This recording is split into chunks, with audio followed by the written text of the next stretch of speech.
whether we like it or not, we all have our slants, we all have our biases, we are prejudiced in different ways, Yes. you know. So whether it's positive or negative, now it's not a bad thing, because I mean, all of our experiences have brought us up to this point.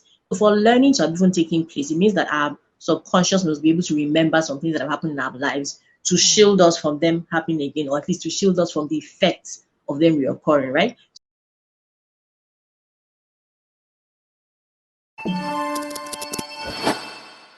Hello, hello, hello, and hello again. You all welcome to this channel where we talk about life, we talk about vocation, career, family, gospel, anything and everything in between. Thank you for finding time out of no time to be here with us.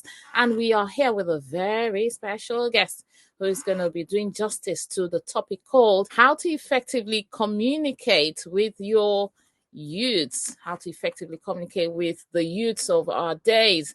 And we know there are challenges with trying to interact with youths, with trying to interact with teenagers. There's a bit of barrier sometimes, and people struggle a lot with, how do I pass this message across to this child? Why is he or she not?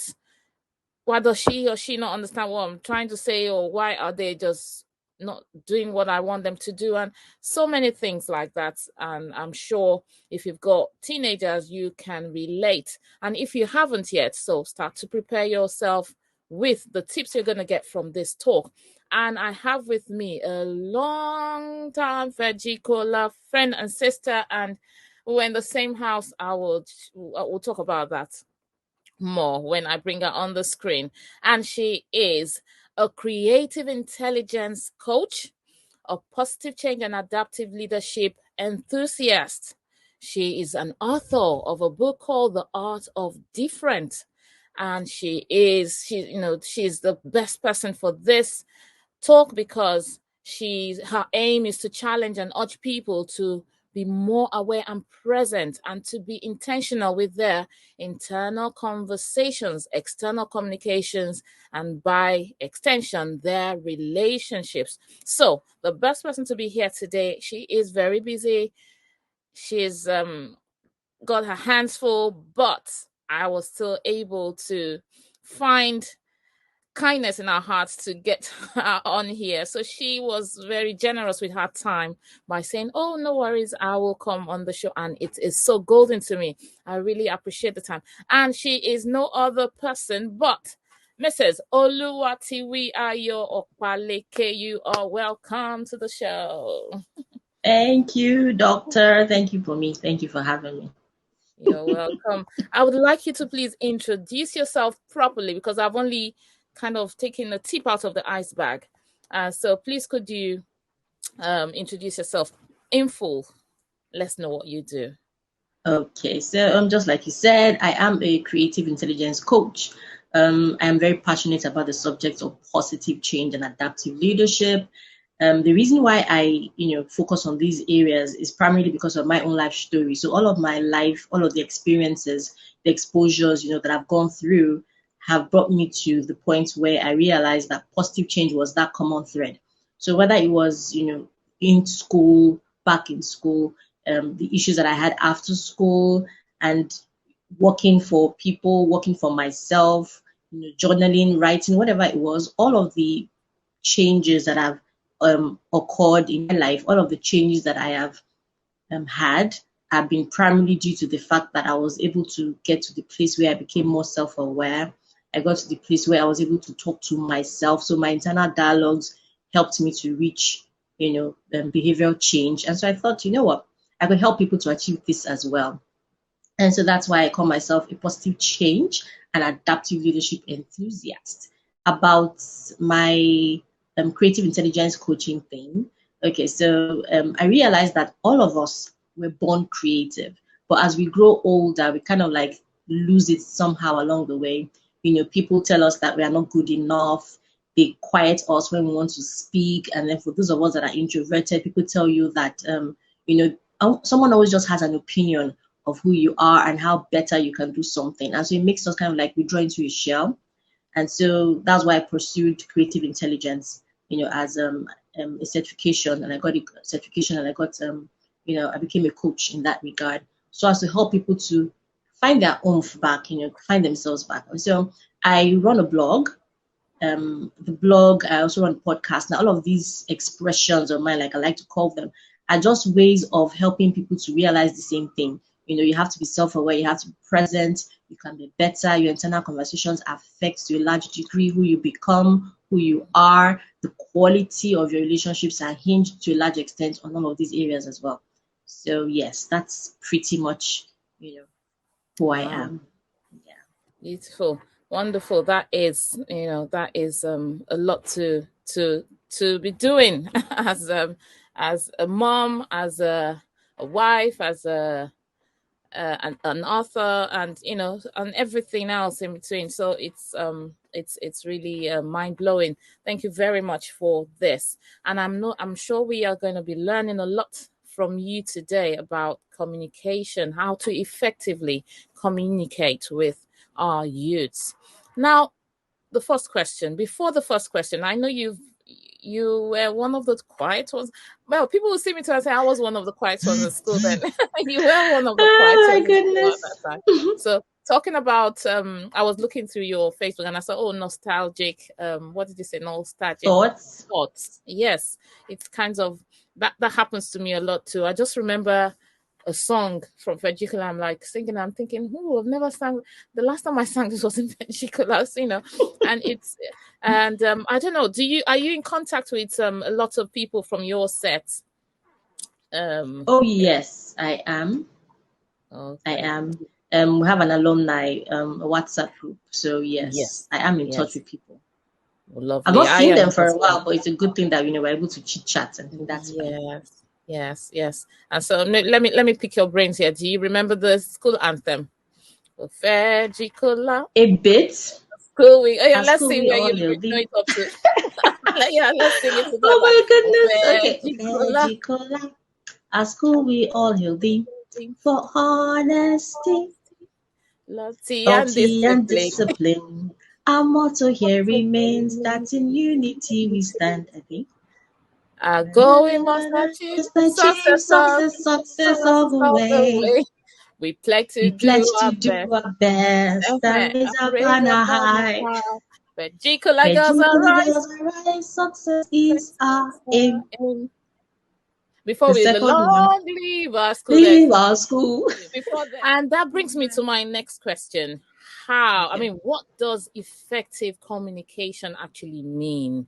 I know for youths, yes, we're talking about youth, but we also need it in every sphere of life, in our relationships, in the offices, in the marketplace. I remember one of your videos I watched where you were talking about on the bus where somebody was like calling you, Opalenge, this one, that one. I was like, okay, even on the bus, we need effective communication. So restricting it to not restricting it, just a general overview. What actually does effective communication mean before we go down to the youths? Okay, so effective communication basically is all about understanding.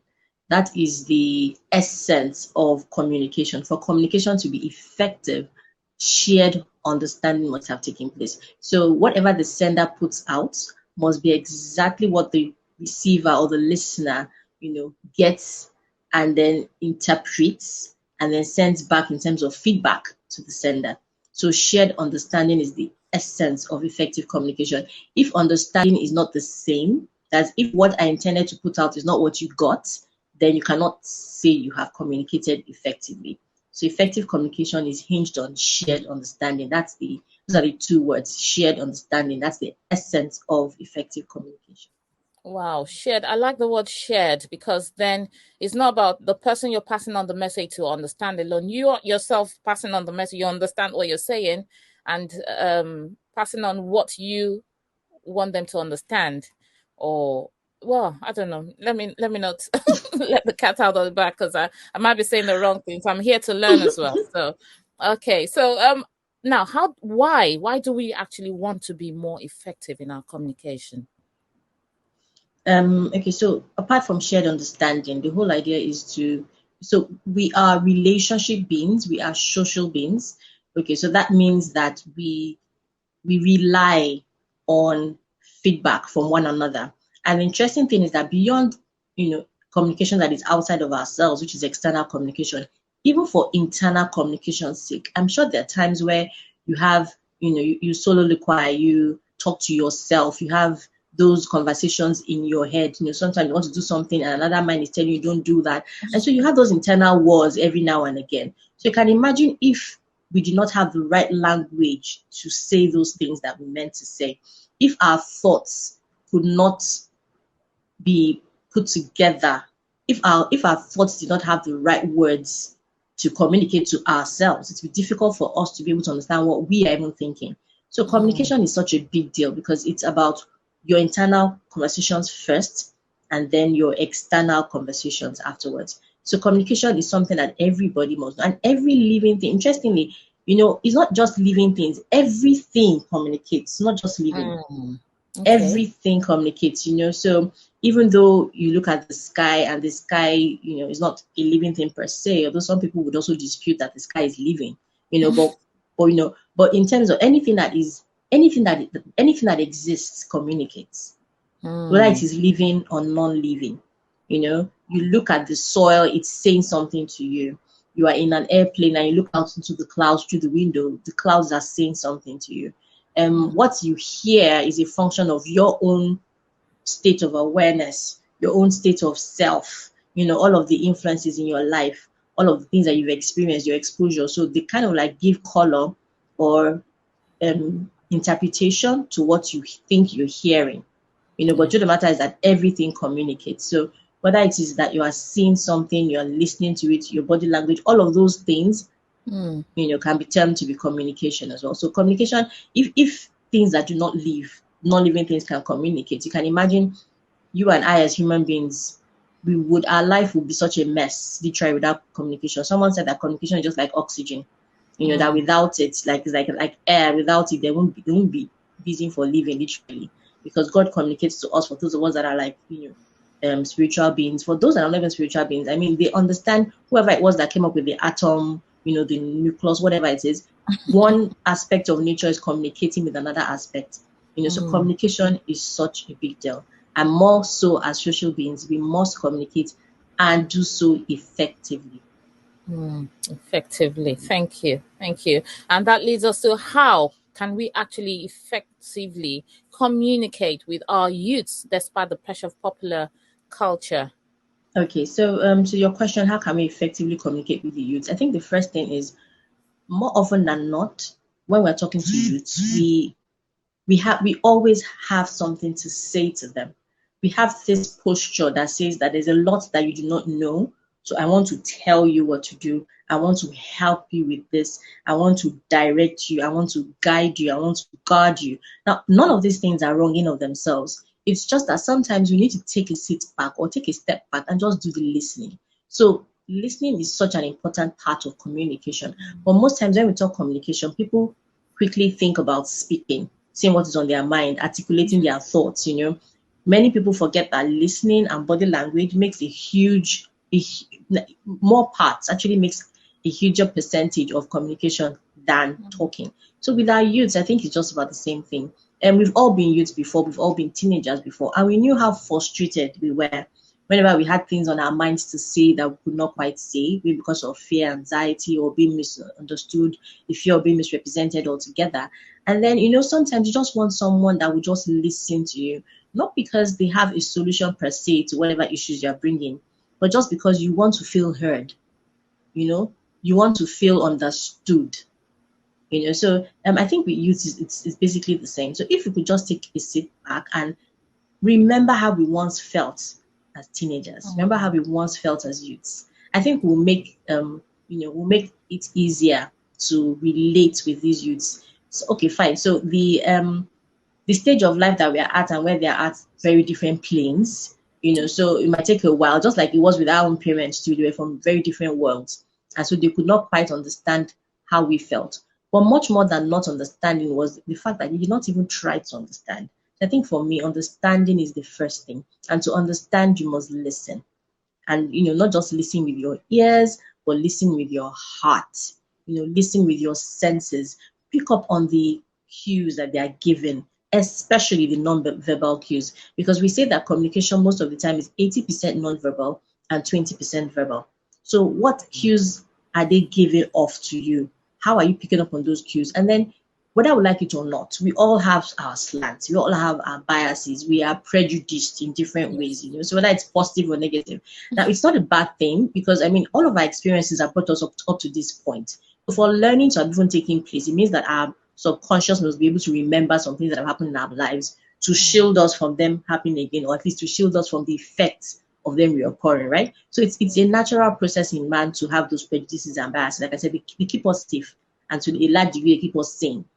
But the thing about communicating with other people, however, is that sometimes you have to make a very deliberate effort to put your biases aside and say, you know what, I'm going to listen to this person as though I've never heard of this problem before. Because no matter how much we think we know something, we really don't know what that person is going through until they have told us what they're going through. And sometimes they are telling us, but we're not hearing. So we're hearing rather, but we're not listening. We're not internalizing it because it's been colored by all of the things that we have on our own inside.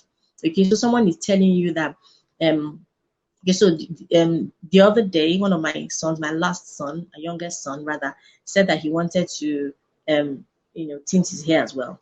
So I have, a tint to my hair, you will notice, right? And so he said he wanted to tint his as well. So when he was a lot younger, we used to call him Golden Boy because he was born with a tint, literally with a golden tint on his hair.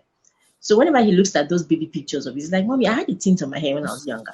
When I was a baby, I want that tint back. I'm like, well, by the time we cut off that first hair that came, and the other ones are going, the tint didn't come back again. So sorry. And like he wants a tint on his hair. And I could just imagine if my mom was in that room, how the conversation would have gone.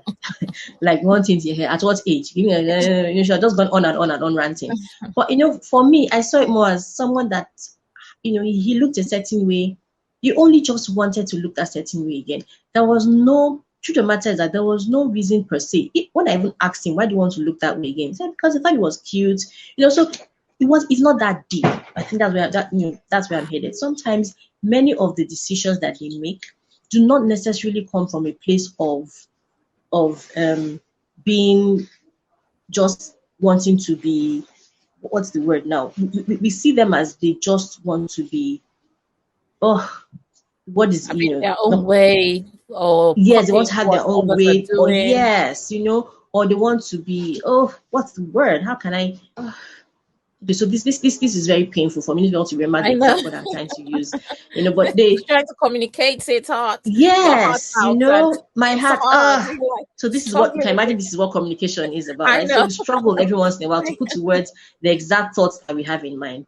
So you just feel that your youths are being naughty, they are being stubborn, so you use words like rebellious. Stubborn, rebellious. I think that's the word I was looking for, rebellious. That they're just being rebellious, they don't want to take to correction, and sometimes the essence of that request is not founded in anything dark or anything gothic.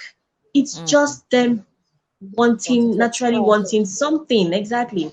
And then by the time you dig deeper as a parent, that's when you can help them to put to words the real truth for why they want that thing. So sometimes maybe when you dig deeper, you now realize that, okay, it's because they felt that look, like I said, was a cute look.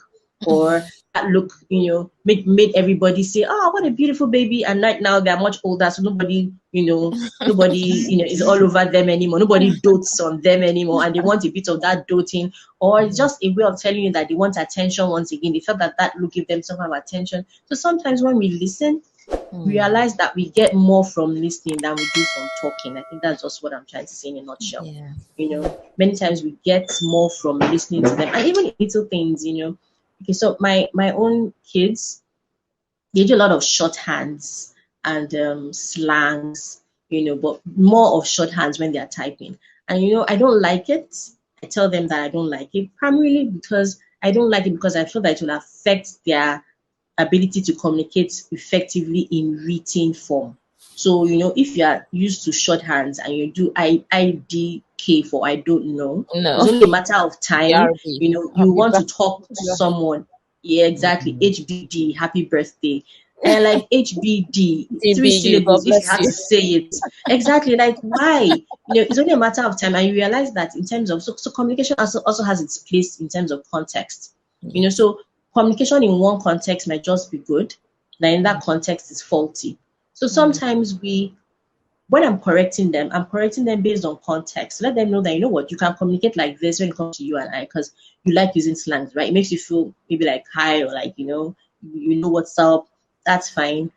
But again, you also have to be careful, because just a matter of time before you get used to it. So habits are formed, and then you won't even notice when you're doing the same thing to someone else that is perhaps of a different culture from you, or a different, like your teacher, for instance.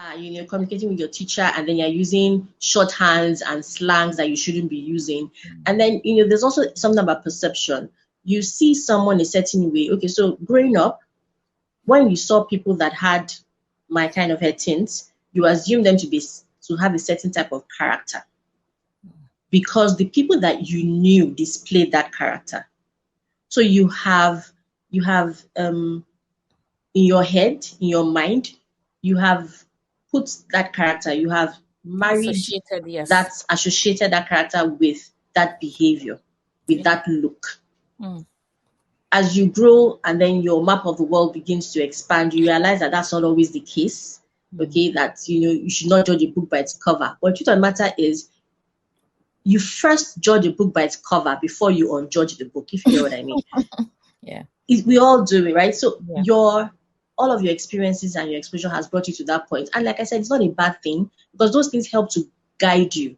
Just like your skin forms some kind of boundaries for you. They're like healthy boundaries. They help to put you in check so that you can tell right from wrong more often than not. So having, looked at that person or somebody that said something or said it in a certain way, then you realize that, you quickly tell yourself, okay, so this is classically me judging a book by its cover. And at that instance, you retract and you're like, you know what, let me try to know this person for who they are, for what they are representing in front of me, and discard all of my biases and just move on and know this person for what they are right now. So that's how it is with the youth as well. There's always this thing, there's just this rhetoric that has gone on for years upon years upon years, generation after generation. People say that we just don't understand our teens, troublesome teens, adolescents. And so without even knowing, you almost begin to anticipate the trouble before it comes.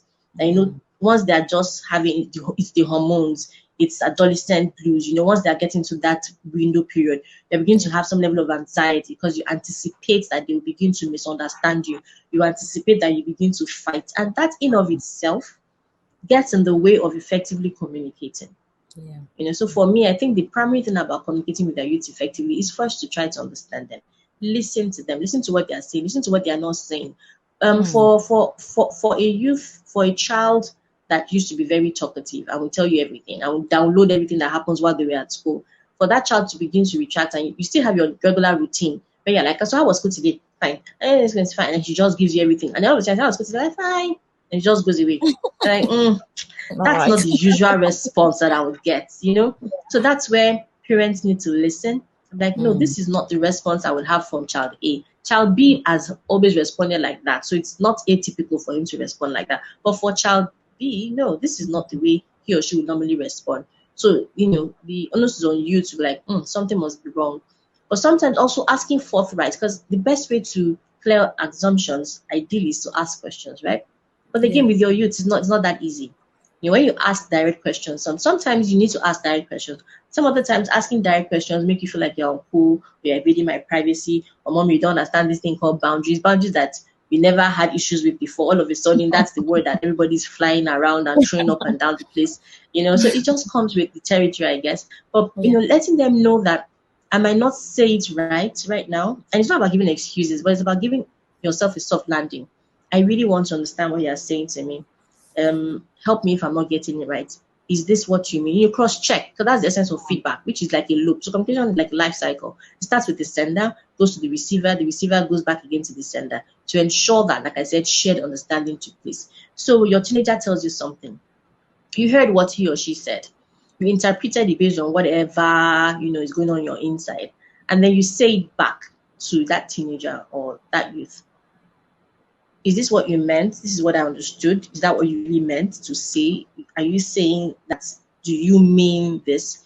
Just to check, to cross-check, to ensure that what you're hearing and understanding is what he or she intended to put out. So once that has been settled, that you're on the same page, then you can now begin to adjust whatever expectations that you had with the person. You can begin to tell the person, okay, that's not the best way to think. I don't think you should go about it this way. I think this is how you should go about it. So just continuously checking to ensure that what you're hearing is what was intended, is what will make communication more effective. Okay, so recently there was a time that my son was talking about some teacher in school that did something to him and other friends of his, and he didn't like it. And I wanted to, should I talk to her about it? He said no, I'd rather talk to her because I don't want her to think that I'm mommy's boy and I can't stand up for myself and I need to. I'm like, okay, fine, if that's how you see it, that's fine. So at that moment, he's trying to be his own person. So you shouldn't shut him down and be like, hey, I know mommy's boy. No matter how old you are, you always be my baby. No matter, that's not the time. Some other times it might be right for that, but that's not the time to begin to remind them about how, no matter how big they are, they always be your baby. They are growing into their own. They want to be their own person. Allow them make their own mistakes. So. Wonderful. Wow. Thank you very, very, very much. It's so mind-blowing. It's talking about trying to understand them in a way that even things they don't say, I guess we don't just understand people from what they say. We also, the words that were unsaid, the actions, the unspoken words, would help us to really know our youths better. So change in behavior, it's time to, sometimes I was reading something somewhere saying, do not ask them too many questions, because sometimes you kind of put them off. It's like you're being too nosy, asking them too many difficult questions. And so what is your opinion about that, especially if you see a change of mood, a continuous change of behavior in them, and you're thinking, this person, you ask them how was school and they'll download, but then after some time you see that they've been withdrawing and they're getting moody. How do you approach that? Me coming as an external person, I may not be able to give you the best advice because you know them better. So at what point do you ask them a lot of questions? At what point do you invite external people to help? Of course, some people will go the route of therapist or counselor and all that. At what point do you recognize that? Because I've learned of so many people who have been in that depressive state. It's kind of like a downhill slide. They get into that stage where they then take their lives, all because the cues, the signs that we're showing were not picked up on time. And it was mixed, would I say mixed communication between parent and the child. So at what stage do you involve other people? At what stage do you question them? At what stage do you, so can you throw more light on that, please? Okay, so I'm going to use myself as an example, right? So growing up, I was a very chatty kid. I can't say I was closer to my dad. I was close to them both, really. But dad would come and go. He used to travel a lot. Mommy was, always with us at home. And so it was typical now. Once I started having people eye me, like me, she'd be the first person to know. It's her that I would tell. So I would tell her gist, like in a gist form, I'll tell her gist and she'd listen to me and everything. And, she just, I don't do that, don't do this. And she'll tell me what to do. And that was still fine.